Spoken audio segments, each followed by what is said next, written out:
Have you ever met someone who could solve complex problems at work, hold thoughtful conversations, and seem completely capable until life disappointed them? A cancelled plan felt like a personal rejection, a small disagreement turned into days of silence, a simple decision stretched into months, because choosing one path meant letting another one go. From the outside, it doesn't make much sense. They're adults in every visible way. They pay bills, build careers, grow older alongside everyone else. And yet, somewhere beneath that adult life, a part of them still reacts as though the world never changed.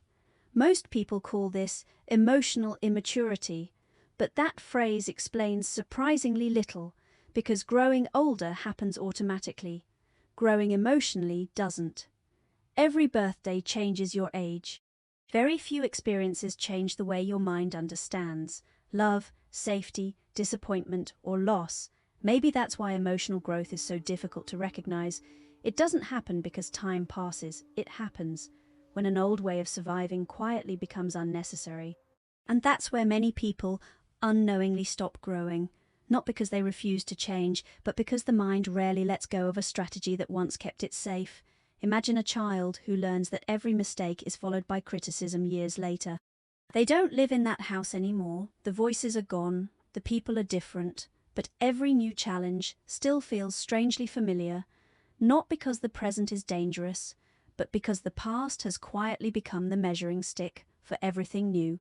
The body knows what year it is, the nervous system often doesn't.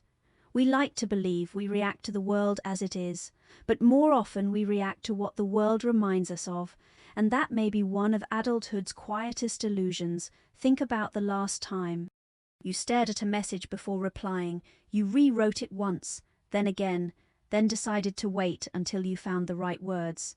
It looked like procrastination, but maybe something else was happening. Maybe your mind wasn't trying to write the perfect message. Maybe it was trying to avoid a feeling it had already learned to fear. Psychologists have long understood that emotional development isn't simply about getting older. It's about slowly learning that disappointment, conflict, uncertainty, and rejection are experiences, not identities. But those lessons aren't guaranteed. Some people grow up believing love disappears after mistakes. Some learn that expressing sadness invites rejection.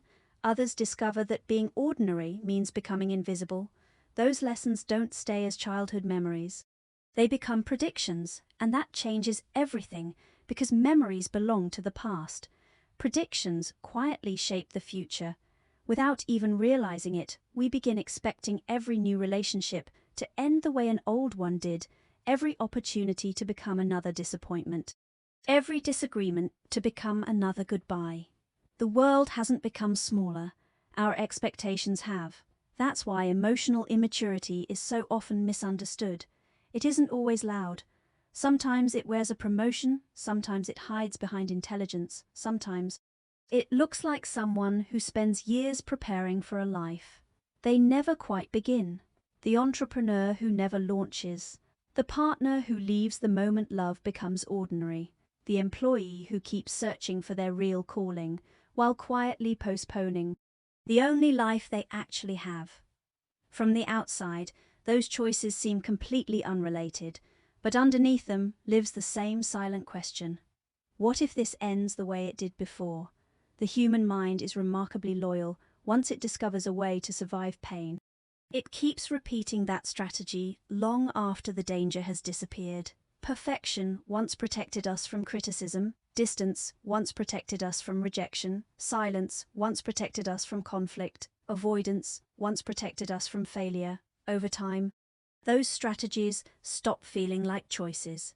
They begin feeling like personality. We stop saying, "I learned to avoid conflict," and we begin saying, "That's just who I am." Maybe that's the mind's greatest illusion. The longer a survival strategy survives, the more convincing it becomes until one day we aren't protecting ourselves anymore. We're protecting the very patterns that keep us from growing, not because we love them, but because they still feel strangely familiar. Like an old map we've carried for so long. We've forgotten the world has already changed, and maybe that's the real question. If emotional immaturity isn't simply childish behavior, if it isn't laziness or a lack of intelligence, then what exactly is the mind still trying to protect? Because until we answer that, we'll keep trying to change our behavior without ever noticing the invisible map that's been guiding us all along. To understand emotional maturity, we first have to let go of a comforting myth. We often assume that life teaches everyone the same lessons. It doesn't. Life gives everyone experiences. Understanding is optional. Some people walk through heartbreak, failure, and uncertainty, and slowly become more grounded.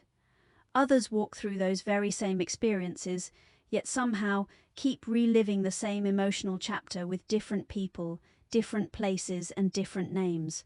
Why? Because the human mind is less interested in remembering the past than it is in predicting the future. That might sound strange. We tend to think our memories are what shape us, but memories don't quietly control our lives. Predictions do. Every painful experience leaves behind an expectation. If criticism once made you feel unworthy, your mind begins expecting criticism before it even arrives.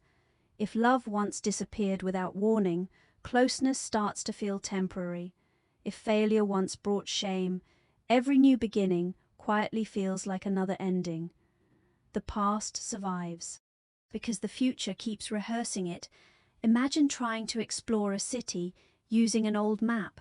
The streets have changed, new roads have appeared, entire neighborhoods are different.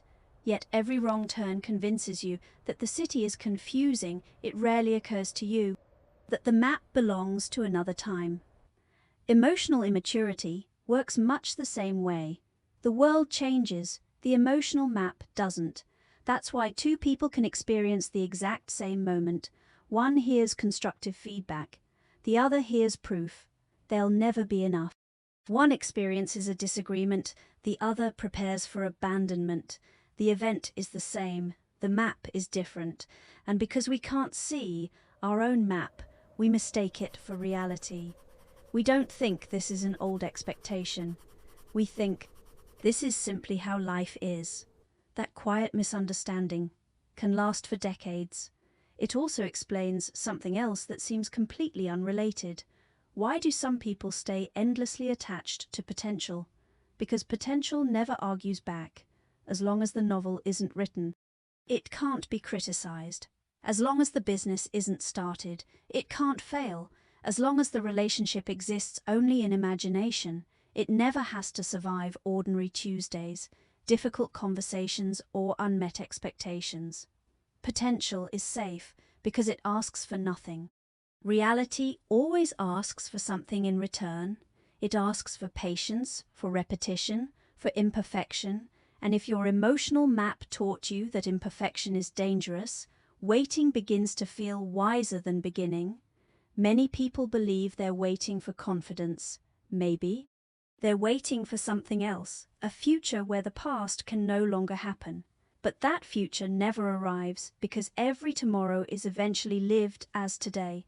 And if yesterday is still drawing the map, tomorrow will keep leading to the same place. Maybe. That's the hidden cost of never emotionally growing up. It isn't simply that opportunities are missed. It's that life slowly becomes smaller than it really is. Not because the world closed its doors, but because an old map quietly convinced you they were never open. So, where does emotional maturity actually begin? Most people imagine it begins when fear disappears, when they finally become confident, certain, unshakable. But maybe we've misunderstood maturity from the very beginning. Maybe maturity isn't becoming fearless. Maybe it's noticing that fear has been reading from an outdated map. Think about someone using a map from 20 years ago. They aren't foolish. They're simply following directions that were once accurate.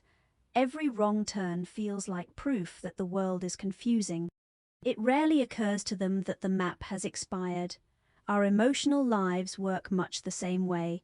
The mind doesn't wake up one morning and decide to become anxious, distant, or defensive.